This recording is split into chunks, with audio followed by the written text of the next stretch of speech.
الله وبركاته.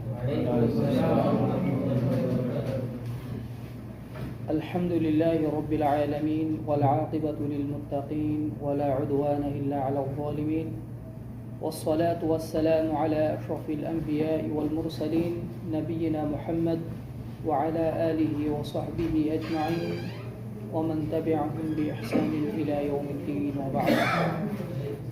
فأعوذ بالله من الشيطان الرجيم. بسم الله الرحمن الرحيم. يوم يقول المنافقون والمنافقات للذين آمنوا انظرونا نقتبس من نوركم قيل ارجعوا وراءكم فالتمسوا نورا فضرب بينهم بسور له باب باطنه فيه الرحمة وظاهره من قبله العذاب.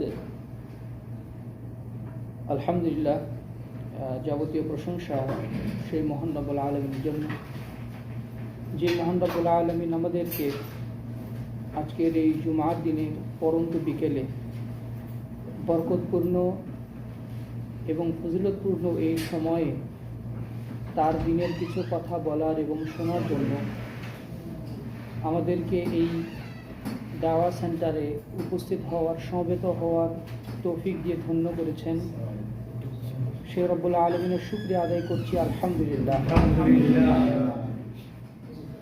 সেই মহান আল্লাহ তাআলার পুনরায় শুকরিয়া আদায় করছি, যিনি আমাদেরকে আশরাফুল মাখলুকাত হিসেবে সৃষ্টি করার পরে আমাদেরকে ঈমানের নিয়ামত দান করেছেন, তাওহীদের নিয়ামত দান করেছেন।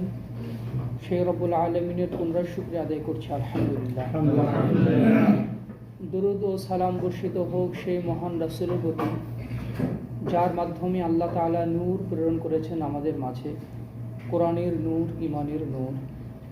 যে রাসূল সাল্লাল্লাহু আলাইহি ওয়াসাল্লামের আগমনের মাধ্যমে এবং যার মাধ্যমে আমরা ইসলাম পেয়েছি, কোরআন পেয়েছি, যিনি তার নবুয়তের 23টি বছরে ঘাত প্রতিঘাতে মার খেয়ে আঘাত সহ্য করে আমাদের জন্য উপহার রেখে গেছেন চিরশাশ্বত সুন্দর ইসলাম। যেই ইসলামের বাস্তবায়নের মাধ্যমেই দুনিয়াতে মুক্তি এবং পরকালে নাজাত লাভ করা সম্ভব। যে রাসূলের মাধ্যমে আমরা ইসলাম পেয়েছি, কোরআন পেয়েছি, কিয়ামতের ময়দানে যিনি আমাদের শাফাআতের কাণ্ডারী হবেন, সেই মহান রাসূলের প্রতি দরুদ ও সালাম বর্ষিত হোক, সাল্লাল্লাহু আলাইহি ওয়াসাল্লাম।